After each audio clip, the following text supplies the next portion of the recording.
I was watching raw footage along with uploaded footage last Wednesday as the police moved on to the area known as Freedom Village and its occupants.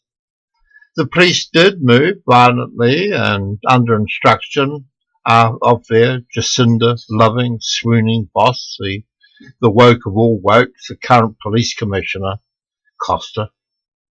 The police comfortably use a hierarchical style of management where the officers from the top pass their orders down through the ranks, then to the lower ranked officers who, through training, duty or self-preservation, carry out these orders. That is what we saw Wednesday. Look closely at the faces of those police officers lined up against the protesters. It was obvious to me that most of those police members did not wish to be there or believe in what they were being ordered to do. Now take a hard look at the protesters.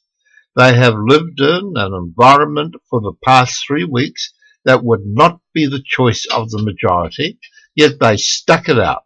They showed commitment. They showed their determination. Recent polls showed that a massive percentage of New Zealanders did support this protest. Who are the villains that led to this dreadful exhibition of might over right? Who were the villains that allowed the situation to become such a festering sore on our democratic landscape? That boil of discontent, mistrust was allowed to grow and become a situation that even the demonstrators had difficulty in believing such a situation had matured into something even bigger than just their reasons for being there. This boil had been encouraged by the combined efforts of the mainstream media and the unbelievable stupidity of each and every one of those members of Parliament, from Jacinda Ardern right down to the idiot Greens.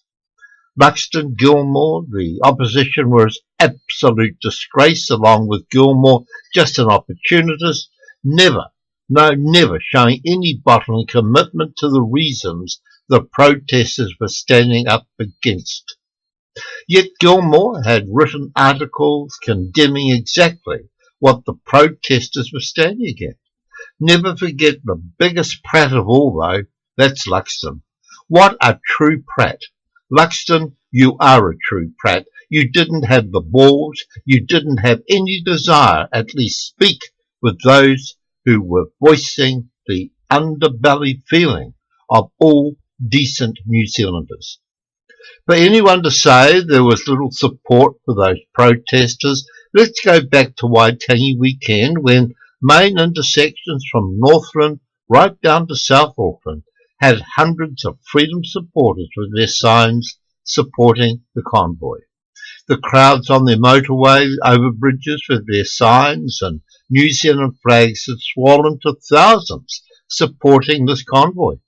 Any who say the protesters do not have support of decent thinking New Zealanders are certainly dumbed down from the mainstream media. I watched many videos covering the police attack on the Freedom Village outside Parliament.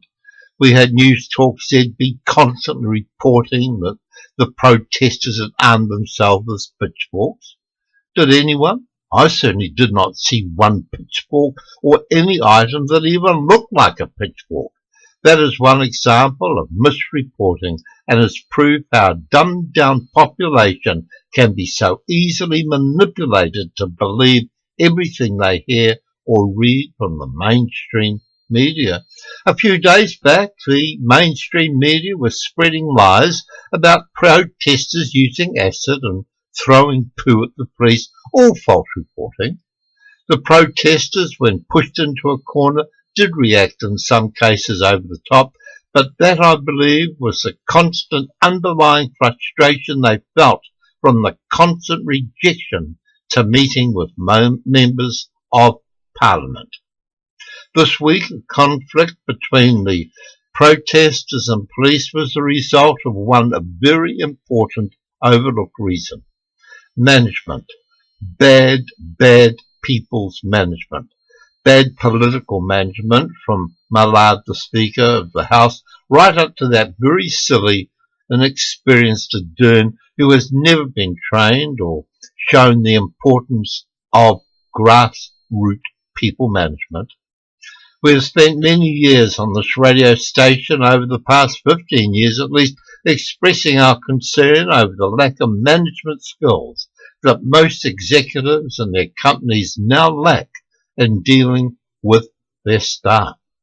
Silly and dangerous Jacinda Ardern has now proved her absolute inability of people's management right from the moment the first freedom protester arrived in front of Parliament buildings.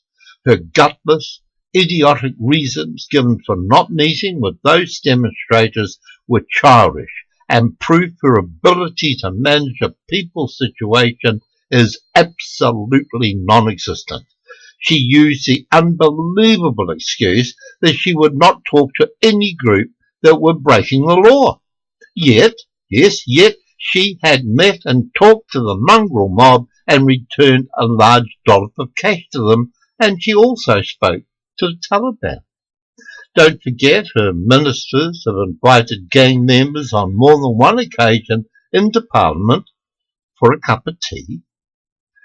Jacinda Ardern's lack of people's management skills, it does beg a belief. The inability for her to act as a leader is now proven. She is just a little dictator who gets everyone else to do her dirty work for her. She is a gutless, conniving, and has no ability or any honest way to dealing with the many varied situations that prime ministers do have to face. The other prat of such huge proportions is Luxton, the newfound national sop, another leader with a background from the senior corporate suite. Bad prime ministers and questionable CEOs always get other people to do their dirty work for them. So who is to blame for the extended time that Camp Freedom was at the doors of Parliament? Who is to blame for the messy and silly situation we saw play out earlier this week at Camp Freedom, as it was dismantled and folk with honest reasons had mostly left, however? Ardern's lack of nous and refusing to speak to the original freedom protest allowed a group of known fringe wing troublemakers hijack that camp for their purpose.